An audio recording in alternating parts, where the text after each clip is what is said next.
Hello friends, welcome to విజేత Telugu academy. ఈరోజు వీడియోలో మీరు తెలుసుకోబోతున్నారు IBPS clerk notification complete information. IBPS clerk release చేశారండి నోటిఫికేషను. టోటల్ వేకెన్సీస్ వచ్చేసి 1557 రిలీజ్ చేశారు. మీకు ఆల్రెడీ తెలిసే ఉంటుంది, ఐబీపీఎస్ ప్రతి సంవత్సరము నోటిఫికేషన్ రిలీజ్ చేసి పీఓలను మరియు క్లర్క్లను రిక్రూట్ చేసుకుంటూ ఉంటుందని. అదేవిధంగా ఈ సంవత్సరం కూడా నోటిఫికేషన్ రిలీజ్ చేశారండి. అందులో టోటల్ వేకెన్సీస్ 1557. ఓకే, ఇక టాపిక్లోకి వెళ్ళినట్లయితే మొత్తం ఎన్ని బ్యాంకులు పార్టిసిపేట్ చేస్తున్నాయి ఈ ఐబీపీఎస్ 2020 నోటిఫికేషన్లో అంటే మొత్తంగా 11 బ్యాంకులు పార్టిసిపేట్ చేస్తున్నాయండి. 11 బ్యాంకులు. ఒకసారి ఆ బ్యాంకుల నేమ్స్ చూసినట్లయితే bank of Baroda, bank of India, Indian overseas bank, central bank of India, Punjab Sindh bank, union bank of India, Punjab national bank, Canara bank, bank of Maharashtra, Indian bank, UCO bank. చూసారు కదా ఫ్రెండ్స్, ఎన్ని బ్యాంకులు పార్టిసిపేట్ చేస్తున్నాయి? ప్రజెంట్ 11 బ్యాంకులు పార్టిసిపేట్ చేస్తున్నాయి. Okay, ఇక age limit చూసినట్లయితే ఇందులో మినిమం ఏజ్, మ్యాక్సిమం ఏజ్ ఎంత అన్నట్టుగా యాజ్ ఆన్ 1/9/2020కి మీకు కంపల్సరీగా 20 ఇయర్స్ మినిమం ఏజ్ ఉండాలి. మ్యాక్సిమం ఏజ్ వచ్చేసి 28 ఇయర్స్ ఉండాలి. Minimum age 20 years, maximum age 28 years ఉండాలి.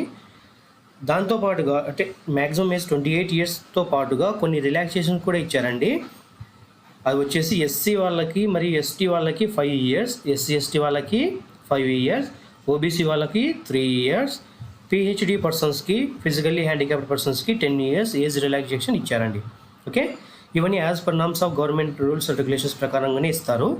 ఓకే, ఇక మీరు చూసుకున్నట్లయితే ఇక్కడ కొత్తగా ఇదివరకు ఇచ్చిన దానికన్నా కొత్తగా ఇచ్చారండి. వీడియోస్ కూడా ఎలిజిబిలిటీ ఇచ్చారు. వీడియోస్, డైవర్స్డ్ ఉమెన్, దాంతోపాటుగా లీగల్లీ సపరేట్ అయిన ఉమెన్స్కి కూడా ఎలిజిబిలిటీ క్రైటీరియాలో ఏజ్ లిమిట్ని ఇంక్రీజ్ చేశారు. వాళ్ళకి వచ్చేసి 9 సంవత్సరాలు అండి. మ్యాక్సిమం ఏజ్ 28 ఇయర్స్ అని చెప్పాం కదా, దాంతోపాటుగా 9 ఇయర్స్ ఎక్స్ట్రా వీళ్ళకు ఫెసిలిటీస్ కల్పించారు. దాంతోపాటుగా 1984 అల్లర్లకు సంబంధించిన ఎవరైనా అఫెక్ట్ అయిన వాళ్ళు ఉంటే వారికి 5 ఇయర్స్, మరియు యూనియన్ కార్బైడ్ ఫ్యాక్టరీలో భోపాల్ సంఘటనలో బాధపడిన వారికి 5 సంవత్సరాలు ఎక్స్ట్రాగా ఏజ్ లిమిట్ యాడ్ చేశారండి. ఎక్స్ట్రా ఏజ్ లిమిట్ ఇచ్చారు. ఓకే, చూసారు కదా ఫ్రెండ్స్, మినిమం ఏజ్ లిమిట్ వచ్చేసి 20 ఇయర్స్, మ్యాక్సిమం ఏజ్ లిమిట్ వచ్చేసి 28 years. Okay, next education qualification చూసుకున్నట్లయితే ఏ క్వాలిఫికేషన్ కంపల్సరీ ఉండాలని చూసుకున్నట్లయితే డిగ్రీ అనేది కంపల్సరీ ఇచ్చారండి. ఏదైనా డిగ్రీ కలిగి ఉండాలి, అది కూడా రికగ్నైజ్డ్ యూనివర్సిటీ నుంచి కలిగి ఉండాలి. డిగ్రీ రికగ్నైజ్డ్ యూనివర్సిటీ నుంచి కలిగి ఉండాలి.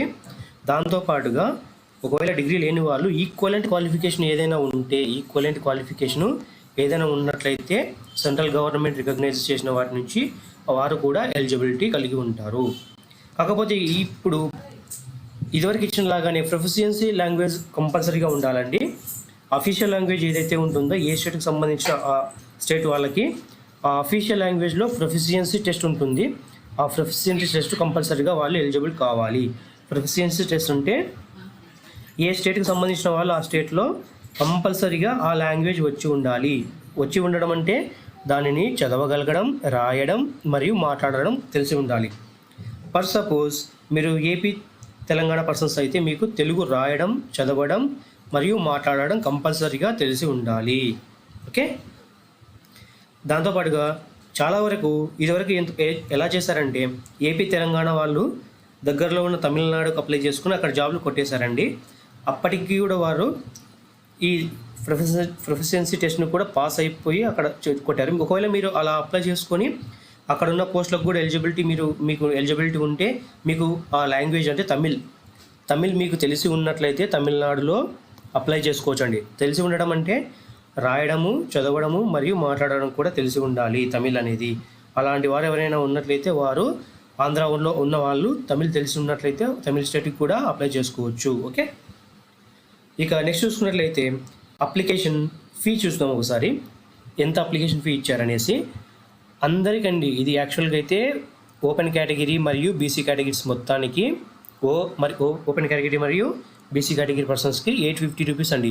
ఈ 850 రూపీస్ అనేది ఇంక్లూజివ్ ఆఫ్ జిఎస్టీ. ఓకే, దాంతోపాటుగా మనకి ఇక్కడ ఇంకో ఫెసిలిటీ ఇచ్చారండి ఎస్సీ ఎస్టీ వాళ్ళకి. యాక్చువల్గా ఇంతవరకు ఎస్సీ ఎస్టీ ఉమెన్స్ వాళ్ళకి ఫ్రీగా ఇచ్చేవాళ్ళు, కానీ ఈసారి 175 రూపీస్ ఇచ్చారు. SC ST, PWD and X service men వాళ్ళకి 175 రూపీస్ ఇచ్చారు. అది ఇంక్లూజివ్ ఆఫ్ జిఎస్టీ. ఇదివరకు పేమెంట్ మోడ్ చూసుకున్నట్లయితే ఆన్లైన్ మరియు ఆఫ్లైన్ కూడా ఇచ్చారు. కాకపోతే ఇప్పుడు కరోనా పాండమిక్ వల్ల చాలా వరకు ఆన్లైన్లోనే అప్లై చేసుకోవడానికి ఫెసిలిటీస్ ఇస్తున్నారు. ఐబీపీఎస్ వాళ్ళు కూడా ఈసారి ఆన్లైన్లోనే అప్లై చేసుకోవడానికి పేమెంట్ పే చేయడానికి ఆన్లైన్లోనే ఫెసిలిటీ ఇచ్చారండి. దీనికోసం అంటూ కొత్తగా ఐఎంపీఎస్ క్యాష్ కార్డ్స్ మరియు మొబైల్ వ్యాలెట్స్ను కూడా ఇంట్రొడ్యూస్ చేశారు. ఇదివరకు ఉన్నట్లుగానే debit cards, credit cards, internet banking అనేది యాజ్ యూజువల్గా ఉంటుంది. దాంతోపాటుగా IMPS, cash cards, mobile wallets అనేటివి కూడా ఉపయోగించుకొని మీరు ఆన్లైన్లో అమౌంట్ను పే చేయొచ్చు. మీరు SC ST, ex service men persons అయితే మీకు 175 రూపీస్ ఉంటుంది. జనరల్ మరియు బీసీ క్యాండిడేట్స్కి అయితే 850 రూపీస్ ఉంటుంది అప్లికేషన్ ఫీ. ఓకే, ఇక నెక్స్ట్ ఇంపార్టెంట్ డేట్స్ చూసినట్లయితే ఈ ఇంపార్టెంట్ డేట్స్ ఏమొస్తాయంటే స్టార్టింగ్ డేట్ మరియు లాస్ట్ అప్లై చేసుకోవడానికి స్టార్టింగ్ డేట్ మరియు లాస్ట్ డేట్ చూసుకున్నట్లయితే స్టార్ట్ డేట్ వచ్చేసి 2/9/2020 అండి. ఓకే, లాస్ట్ డేట్ వచ్చేసి 23/9/2020. ఓకే, ఆన్లైన్లో అప్లై చేసుకోవడానికి చివరి తేదీ 23 సెప్టెంబర్ అండి. ఓకే, 23 సెప్టెంబర్ అనేది లాస్ట్ డేట్గా ఇచ్చారు. ఇక మీరు ప్రీ ఎగ్జామ్ డేట్స్ చూసుకున్నట్లయితే ప్రీ ఎగ్జామ్ డేట్ అంటే నార్మల్గా ఎగ్జామ్ కండక్ట్ చేయడానికన్నా ముందుగానే ఒక బేసిక్ ఎగ్జామ్ అంటూ కండక్ట్ చేస్తారండి. అంటే అది మీకు ఒక రెఫరెన్స్ లాగా ఉంటుంది. మీరు ఒకసారి ఎగ్జామ్ ఏ విధంగా ఉంటుంది అని చెక్ చేసుకోవడానికి అది కండక్ట్ చేస్తారు. ఆ ఎగ్జామ్ చూసుకున్నట్లయితే ఏ డేట్ని ఎగ్జామ్ కండక్ట్ చేస్తారో డౌన్లోడ్ చేసుకుని కాలేటర్ అంటే కాలేటర్ డౌన్లోడ్ చేసుకోవడానికి 17/11/2020 కాలేటర్ డౌన్లోడ్ చేసుకోవడానికి డేట్ ఇచ్చారండి నోటిఫికేషన్లో. అదేవిధంగా ఎగ్జామ్ ట్రైనింగ్ ఉంటుంది. ఆ ఎగ్జామ్ ట్రైనింగ్ వచ్చేసి 23 నుంచి 28 వరకు ఇచ్చారండి. 23 నుంచి 28 నవంబర్ వరకు ఇచ్చారు కండక్ట్ చేయడానికి ప్రీ ఎగ్జామ్ కండక్ట్ చేయడానికి. కాకపోతే ఇందులో ఇంకొక క్లాజ్ మెన్షన్ చేశారండి.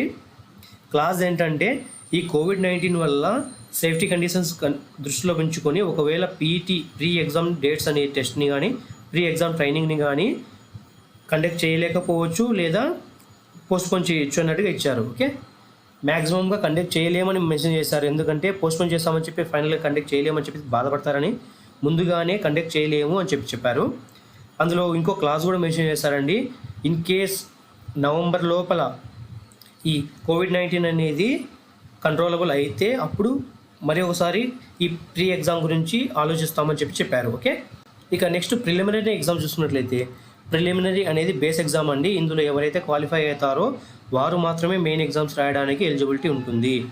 ఇక ప్రిలిమినరీ నోటిఫికేషన్ ప్రకారంగా ప్రిలిమినరీ డేట్స్ కాలేటర్లు డౌన్లోడ్ చేసుకోవడానికి డేట్ ఎప్పుడు ఇచ్చారంటే 18/11/2020. 18 ప్రిలిమినరీ ఎగ్జామ్ కాలేటర్ డౌన్లోడ్ చేసుకోవడానికి 18/11/2020 ఇచ్చారండి. అదేవిధంగా ఎగ్జామ్ ఏ డేట్ను మెన్షన్ చేస్తారంటే ప్రిలిమినరీ ఎగ్జాము 5, 12, 13 డిసెంబర్లో ఎగ్జామ్ ఉండే విధంగా షెడ్యూల్ చేశారు. ప్రిలిమినరీ ఎగ్జామ్ వచ్చేసి 5, 12, 13 డిసెంబర్ లోపల ఉండొచ్చండి. ఓకే, ఇక ఆ ప్రిలిమినరీ ఎగ్జామ్ యొక్క రిజల్ట్స్ వచ్చేసి 31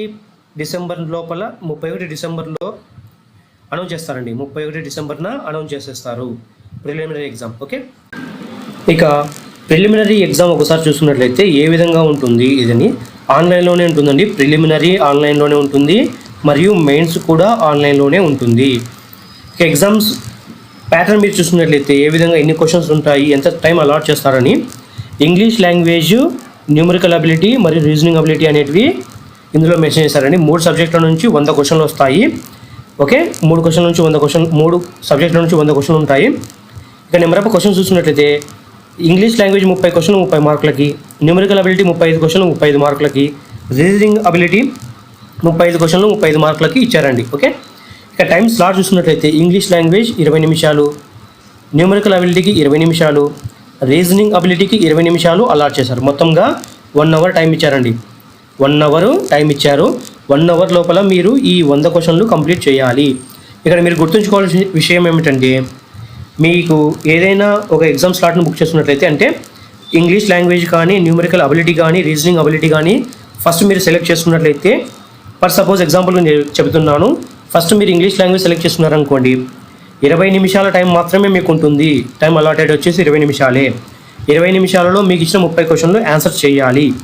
ఒకవేళ ఆన్సర్ చేయలేని ఎడల అది ఆటోమేటిక్గా 20 నిమిషాలు కంప్లీట్ అయిన వెంటనే నెక్స్ట్ స్లాట్కి వెళ్ళిపోతుంది. స్లాట్ అంటే న్యూమరికల్ అబిలిటీ కానీ రీజనింగ్ అబిలిటీ క్వశ్చన్స్ కానీ వెళ్ళిపోతుంది ఆటోమేటిక్గా. సో మీకు ఇచ్చిన టైమ్స్ 20 మినిట్స్లోనే అక్కడ ఉన్న క్వశ్చన్లన్నింటినీ ఆన్సర్ చేయగలగాలి. ఇక్కడ మీరు ఇంకో విషయం గుర్తుపెట్టుకోవాలండి, ప్రిలిమినరీ ఎగ్జామ్స్ కూడా నెగిటివ్ మార్క్స్ ఉన్నాయి. అవి వచ్చేసి ఒక్కొక్క రాంగ్ ఆన్సర్కి 0.25 మార్క్స్ మీరు కోల్పోతారు. 0.25 మార్క్స్ కోల్పోవడం అంటే మీకు ఆల్రెడీ తెలిసే ఉంటుంది. ప్రతి 4 రాంగ్ ఆన్సర్స్కి ఒక రైట్ ఆన్సర్ని మీరు ఫోర్గో అవుతారు, అంటే కోల్పోతారు. ప్రతి 4 రాంగ్ ఆన్సర్స్కి ఒక రైట్ అయిన ఆన్సర్ మీరు కోల్పోవాల్సి వస్తుంది. ఇది గుర్తులో పెట్టుకొని మీరు ఎగ్జామ్స్ని అటెంప్ట్ చేయండి. మీకు తెలిసిన క్వశ్చన్స్ మాత్రమే అటెంప్ట్ చేయండి, ఎందుకంటే నెగిటివ్ మార్క్స్ ఉన్నాయి. చాలామందికి తెలిసే ఉంటుంది, చాలా పర్సన్స్ లాస్ట్కు అలాట్మెంట్ రిజల్ట్స్లో 0.25 మార్క్స్తో ఎగ్జామ్స్ని కోల్పోయిన వాళ్ళు కూడా ఉన్నారు. అంటే జాబ్ని కోల్పోయిన వాళ్ళు 0.25 మార్క్స్తో కూడా కోల్పోయిన వాళ్ళు ఉన్నారు. ఓకే, అది గుర్తులో పెట్టుకొని మీరు కంపల్సరీగా మీకు తెలిసిన క్వశ్చన్స్కి మాత్రమే ఆన్సర్ చేయండి. నెగిటివ్ ఆన్సర్స్ ఉన్నాయి, మీకు తెలియని ఆన్సర్స్ అటెంప్ట్ చేయొద్దు. ఓకే, ఇక మెయిన్ ఎగ్జామ్స్ డేట్స్ చూస్తున్నట్లయితే మెయిన్ ఎగ్జామ్ మరియు ప్రొవిజనల్ అలాట్మెంట్ డేట్స్ కూడా ఒకసారి మెన్షన్ చేసుకున్నాయి. ఇక్కడ మెయిన్ ఎగ్జామ్స్ యొక్క కాల్ లెటర్ డేట్ వచ్చేసి డౌన్లోడ్ చేసుకోవడానికి జనవరి 12 ఇచ్చారండి. నోటిఫికేషన్లో జనవరి 12 కాల్ లెటర్ డౌన్లోడ్ చేసుకోవడానికి ఇచ్చారు మెయిన్ ఎగ్జామ్స్కి. అదే మెయిన్ ఎగ్జామ్స్ వచ్చేసి 24 జనవరి ఉంటుందండి. దాని యొక్క ప్రొవిజనల్ అలాట్మెంట్ రిజల్ట్స్ వచ్చేసి ఏప్రిల్ 1న రిలీజ్ చేస్తారు. ఇక్కడ మీరు చూసినట్లయితే మీకు డౌట్ రావచ్చు, ప్రొవిజనల్ అలాట్మెంట్ రిజల్ట్స్ ఏ విధంగా ఉంటాయని.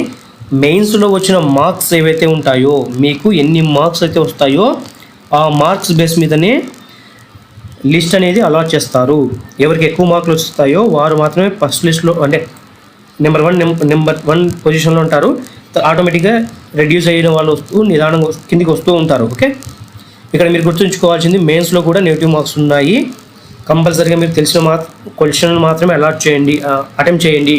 ఓకే, తెలియని క్వశ్చన్స్కి అటెంప్ట్ చేసి మీరు రాంగ్ ఆన్సర్ ఆల్రెడీ తెలిసిన క్వశ్చన్లను కూడా పోగొట్టుకోకూడదు. ఓకే, ఇక ప్యాటర్న్ చూసినట్లయితే మెయిన్ ఎగ్జామ్స్ ఏ విధంగా ఉంటాయని, ఇందులో మొత్తం 4 ఉంటాయండి.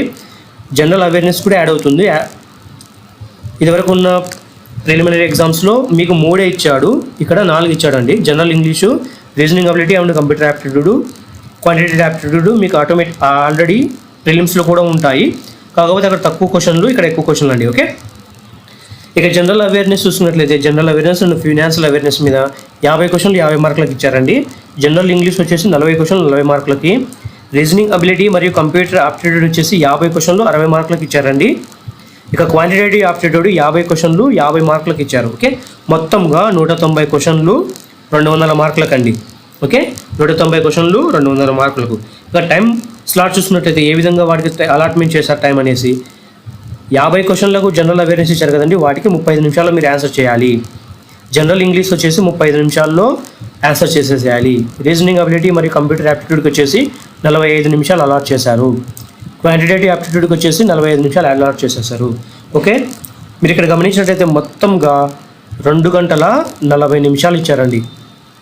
2 గంటల 45 యాక్చువల్గా ఇది వరకు 2.5 గంట ఇచ్చేవారు, ఇప్పుడు 10 నిమిషాలు ఎక్కువనే ఇచ్చారు. సో మీకు టైం ఉంది కాబట్టి చూసుకొని మీ టైం స్లాట్లో ఏ విధంగా అలాట్ చేసేసారో ఆ టైం స్లాట్ మీదనే మీరు చెక్ చేసుకోవాలి. ఇందులో మీరు గమనించవలసిన విషయం ఏమిటంటే, ఈ general awareness, reasoning ability, general English, quantitative ఉన్నాయి కదా సబ్జెక్టులు అనే టెస్టులు, ఇవి సీక్వెన్స్లో ఉండవండి. మీకు నచ్చిన దానిని మీరు సెలెక్ట్ చేసుకోవచ్చు. సపోజ్ నాకు reasoning ability and computer aptitude బాగా వచ్చు కాబట్టి నేను దాన్ని ఫస్ట్ అటెంప్ట్ చేయాలనుకున్నట్లయితే మీరు దాన్ని ఫస్ట్ క్లిక్ చేస్తే ఆటోమేటిక్గా మీకు ఫస్ట్ స్లాట్ అదే ఓపెన్ అవుతుంది. మీరు వాటిని 45 నిమిషాల్లో ఫిల్ చేసేసేయాలి. 45 నిమిషాల తర్వాత ఆటోమేటిక్గా సెకండ్ వాటికి వెళ్ళిపోతుందండి. ఓకే, ఇక్కడ నెగిటివ్ మార్క్స్ ఉన్నాయి, మర్చిపోవద్దు. నెగిటివ్ మార్క్స్ వచ్చేసి ఉన్నాయి 0.25 అనేది నెగిటివ్ మార్క్స్ అండి. ఇదే మెయిన్ ఎగ్జామ్. మీకు మెయిన్ ఎగ్జామ్స్లో వచ్చిన మార్క్స్ బేస్ మీదనే మీకు ఫైనల్ అలాట్మెంట్ అనేది ఉంటుంది.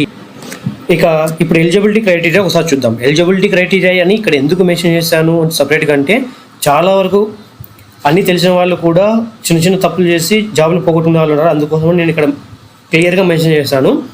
ఎలిజిబిలిటీ క్రైటీరియాలో ఏంటంటే, మీరు ఏవైతే అప్లై చేసేటప్పుడు సపోర్టింగ్ డాక్యుమెంట్స్గా మీరు పొందుపరిచారో వాటిని డాక్యుమెంట్ వెరిఫికేషన్ సమయంలో కంపల్సరిగా వాటినే మీరు తీసుకెళ్ళాలి. ఒరిజినల్ మరియు ఒక ఫోటో కాపీ ఆఫ్ మొత్తం సెట్ ఒక ఫోటో కాపీ తీసుకెళ్ళాలి. ఇక మీరు చూసినట్లయితే అవి ఏంటని కేటగిరీ అండి. First one category. మీరు ఏ కేటగిరీ కింద అప్లై చేశారో ఆ కేటగిరీకి సంబంధించిన ఒరిజినల్ సర్టిఫికేట్ మరియు దాని యొక్క ఫోటో కాపీ క్లియర్గా విజిబుల్గా ఉన్న ఫోటో కాపీలు మాత్రమే తీసుకెళ్ళాలి. నేషనాలిటీ సెకండ్ పాయింట్ అండి. మీరు ఏ నేషనాలిటీకి సంబంధించిన వాళ్ళు అది కంపల్సరీగా విజిబుల్గా ఉండాలి. ఏజ్ లిమిట్ ఉందా లేదా దానికి సంబంధించిన డాక్యుమెంట్స్, ఎడ్యుకేషన్ క్వాలిఫికేషన్ సంబంధించిన డాక్యుమెంట్స్, ఏదైతే మీరు ఆన్లైన్ అప్లికేషన్లో పొందుపరుస్తారో జాయినింగ్ టైంలో కూడా ఆ డాక్యుమెంట్స్ మాత్రమే సబ్మిట్ చేయాలి. ఓకే. ఇక నెక్స్ట్ మీరు చూసుకున్నట్లయితే కేటగిరీ అలాట్మెంట్ ఏ విధంగా చేస్తారు అనేది. ఆ కేటగిరీ అలాట్మెంట్ ఇక్కడ చెప్పాను కదండి, సర్టిఫికేట్ కేటగిరీ కంపల్సరీ ఉండాలి. ఫర్ సపోజ్ మీరు బీసీ అనుకోండి, ఆ బీసీలో ఏ నుంచి ఈ వరకు ఉన్నాయని అందరికీ తెలిసిందే. ఆ ఏ డాక్యుమెంట్స్ మీరు అలాట్ చేస్తారు, ఆన్లైన్ సబ్మిషన్ చేసేటప్పుడు బీసీఏనా, బీసీబీనా, బీసీసీనా అని మీరు ఏదైతే మెన్షన్ చేశారో ఆ సర్టిఫికేట్ కంపల్సరీగా మీరు ప్రొడ్యూస్ చేయాలి. ఓకే. ఇక దాంతోపాటుగా సిఆర్పి అంటే కామన్ రిక్రూట్మెంట్ ప్రోగ్రామ్ లేదా ప్రాసెస్ అని పిలుస్తారండి. ఇది అందరికీ నార్మల్గా ఉన్న ఎగ్జామే. ఆ షార్ట్ లిస్ట్ అయిన వాళ్ళను మాత్రమే ఆన్లైన్లో ఈ సిఆర్పిలో మెయిన్ ఆన్లైన్ ఎగ్జామ్లో షార్ట్ లిస్ట్ అయిన వాళ్ళని మాత్రమే పిలుస్తారు. ఓకే. అంత కంపల్సరీగా వాళ్ళు మాత్రమే పిలుస్తారు. వాళ్ళు మాత్రమే ఏవైతే ఆర్గనైజేషన్ పార్టిసిపేట్ చేస్తున్నాయో వాటికి మాత్రం ఎలిజిబుల్, అందరూ ఎలిజిబుల్ కాదు. ఓకే. ఇవి మెయిన్స్ అండి. మీకు కంపల్సరీ గుర్తుపెట్టుకోవాల్సిన విషయాలు. ఏవైతే డాక్యుమెంట్స్ సబ్మిట్ చేస్తున్నారో ఆ డాక్యుమెంట్స్ కంపల్సరీ విజిబుల్గా ఉండాలి, లీజిబుల్గా ఉండాలి. ఓకే. దాంతోపాటుగా నెక్స్ట్ మీరు చూసినట్లయితే ఇక్కడ మీరు గుర్తుంచుకోవాల్సిన విషయాలు ఇక్కడ నేను చెప్తున్నానండి. ఆన్లైన్ ప్రిలిమినరీ ఎగ్జామ్స్కి ఎవరైతే కండక్ట్ అవుతారో as well as main exam కూడా వాళ్ళు కాల్ లెటర్ కంపల్సరీగా తీసుకెళ్ళాలి. దాంతోపాటుగా ఐడెంటిటీ ప్రూఫ్ ఒరిజినల్ మరియు ఒక జిరాక్స్ కాపీ కూడా తీసుకెళ్ళాలండి. కాల్ లెటర్తో పాటుగా మీ ఫోటో ఐడెంటిటీ ప్రూఫ్ తీసుకెళ్ళాలి. చాలా వరకు ఫోటో ఐడెంటిటీ ప్రూఫ్స్ ఏమేమి తీసుకెళ్ళాలి, ఎలాంటివి మనకి ఎలిజిబుల్గా ఉంటాయి ఫోటో ఐడెంటిటీ ప్రూఫ్గా అనేది డౌట్ రైజ్ చేస్తూ ఉంటారు. వాటిని కూడా నేను ఫర్దర్గా ఇప్పుడే చెప్తాను. ఓకే. మీరు చెప్పాను కదండి, ఒరిజినల్ ఒక కాపీ మరియు ఫోటో ఐడెంటిటీ యొక్క ఫోటో కాపీ కూడా తీసుకెళ్ళాలి. ఎగ్జామ్ టైంకి మీరు కంపల్సరీగా మినిమంగా 30 మినిట్స్ లేదా 1 అవర్ లేదా 30 మినిట్స్ ముందుగానే అక్కడికి రీచ్ అయ్యే విధంగా చూసుకోండి. లాస్ట్ మినిట్ స్ట్రెస్ లాగా వెళ్ళి మీరు మీ ఎగ్జామ్స్ హాల్కి వెళ్ళి అక్కడ మీ సెంటర్ ఎక్కడ, మీ సీట్ ఎక్కడ అని చెప్పి బాధపడుకుంటూ చెక్ చేసుకోవాల్సిన అవసరం లేకుండా ముందుగానే వెళ్ళిపోండి. మీకు ఆల్రెడీ చెప్పాను కదండి, నెగిటివ్ మార్క్స్ కూడా ఉన్నాయని. 0.0 నెగిటివ్ మార్క్స్, 0.25 నెగిటివ్ మార్క్స్ ఉన్నాయండి. దానివలన మీరు చాలా వరకు లాస్ అయ్యే ఛాన్సెస్ ఉంటాయి ఫైనల్గా. సో మీకు తెలిసిన క్వశ్చన్స్ మాత్రమే అటెంప్ట్ చేయండి. ఓకే. మీరు గుర్తుంచుకోవాల్సిన విషయాలు ఆల్రెడీ చెప్పాను కదండి. కాల్ లెటర్ కంపల్సరీ తీసుకెళ్ళాలి, ఫోటో ఐడెంటిటీ ప్రూఫ్ ఒరిజినల్ తీసుకెళ్ళాలి. ఆ ఒరిజినల్లో కూడా మీ నేమ్ ఆన్లైన్ ఈ కాల్ లెటర్లో ఏ నేమ్ అయితే ఉందో మీ ఐడెంటిటీ ప్రూఫ్లో కూడా అదే నేమ్ ఉండాలి. ఈవెన్ డాట్తో సహా కంపల్సరీగా 2 మ్యాచ్ కావాలి. ఇక ఐడెంటిటీ ప్రూఫ్ గురించి చెప్పినట్లయితే ఇక్కడ ఏమేమి ఐడెంటిటీ ప్రూఫ్ తీసుకెళ్ళొచ్చు అని చెప్తున్నాను కదా. వాటి కింద పాన్ కార్డ్ కానీ, పాస్పోర్ట్ కానీ, పర్మనెంట్ డ్రైవింగ్ లైసెన్స్ కానీ, ఓటర్ ఐడి కార్డు కానీ, బ్యాంక్ పాస్బుక్ కానీ తీసుకెళ్ళొచ్చు. ఓకే. దాంతోపాటుగా ఒకవేళ ఇవి ఏవి నా దగ్గర లేవు అన్నట్లయితే మీ ఐడెంటిటీ కార్డ్ తీసుకెళ్ళండి. మీ ఏ కాలేజీలో చదువుతున్నారో ఆ కాలేజ్ నుంచి ఇష్యూ చేసిన ఐడెంటిటీ కార్డ్ తీసుకెళ్ళవచ్చు. కాకపోతే ఆ ఐడెంటిటీ కార్డ్ మీద మీ ఫోటో మరియు మీ నేమ్ అనేది కంప్లీట్గా విజిబుల్గా ఉండాలి. కంప్లీట్గా 2 మ్యాచ్ కావాలి. మీ కాల్ లెటర్లో మీ ఐడెంటిటీ కార్డులో ఉన్న నేమ్ అండ్ ఫోటో అనేది కంపల్సరీగా విజిబుల్గా మ్యాచ్ అయ్యే విధంగా ఉండాలి. చాలా వరకు రేషన్ కార్డు తీసుకెళ్తారండి ఐడెంటిటీ ప్రూఫ్గా. రేషన్ కార్డు కానీ, LLR కానీ ఐడెంటిటీ ప్రూఫ్గా అలో చేయరు. ఓకే. ఒకవేళ ఇవి ఏవి లేవు నా దగ్గర అన్నట్లయితే మీ ఒరిజినల్ సబ్మిట్ చేశారు కదండి, వాటిలో గెజిటెడ్ సర్టిఫికేట్ తీసుకొని కూడా వెళ్ళొచ్చు. ఏదైనా నేమ్స్ చేంజ్ కానీ, మీ సర్నేమ్ కానీ ఏదైనా చేంజ్ అయ్యింది అనే విధంగా ఉంటే గెజిటెడ్ సైన్ చేసుకొని, లేదా మీ మ్యారేజ్ లేడీస్కి ఆల్రెడీ ఆటోమేటిక్గా వాళ్ళ సర్నేమ్ మారిపోతుంది కాబట్టి అటువంటి వాళ్ళు ఎవరైనా ఉన్నట్లయితే వాళ్ళు గెజిటెడ్ సైన్ ఉన్న మ్యారేజ్ సర్టిఫికేట్ ఉన్న తీసుకెళ్ళి సబ్మిట్ చేసుకోవచ్చండి. ఓకే. మీరు కంపల్సరీగా దాని యొక్క ఫోటో కాపీ కూడా తీసుకెళ్ళండి. వారు ఫోటో కాపీ తీసుకొని మీ అప్లికేషన్కు అలా అటాచ్మెంట్ చేసే ఛాన్సెస్ కూడా ఉంటాయి. ఓకే. నెక్స్ట్ చూసుకున్నట్లయితే ఇందులో ఓకే ఎగ్జామ్ సెంటర్స్ ఎక్కడెక్కడ మెన్షన్ చేస్తారో అనేది ఫైనల్గా ఇక్కడ మెన్షన్ చేస్తున్నాను. ఎగ్జామ్ సెంటర్స్ అండి ఇవి.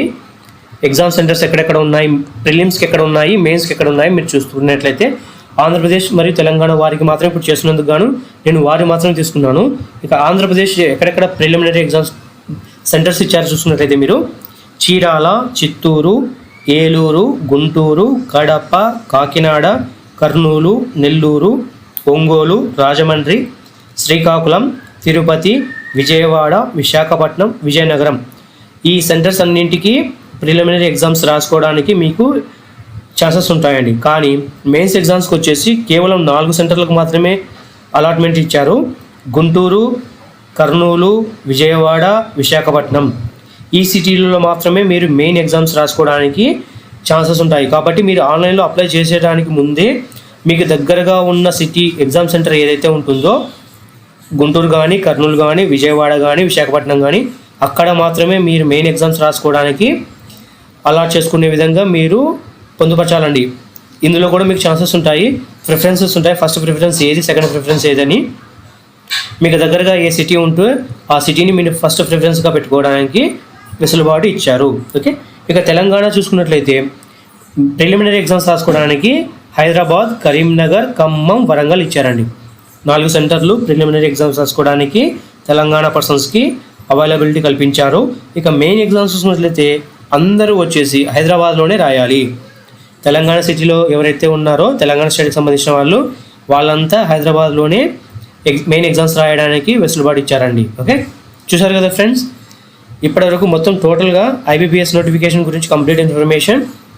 ఈ వీడియో మీకు నచ్చినట్లయితే లైక్ చేయండి, షేర్ చేయండి. మీ ఫ్రెండ్స్ ఎవరైనా ఉంటే వారు కూడా అప్లై చేసుకొని, ఎలిజిబిలిటీ ఉన్న వారందరికీ షేర్ చేయండి. వారు కూడా అప్లై చేసుకొని జాబ్ పొందడానికి మీరు దోహదం పడినట్లుగా ఉంటుంది. ఓకే, ఈ వీడియో యొక్క మీ అభిప్రాయాన్ని కామెంట్ రూపంలో కింద పొందుపరచండి.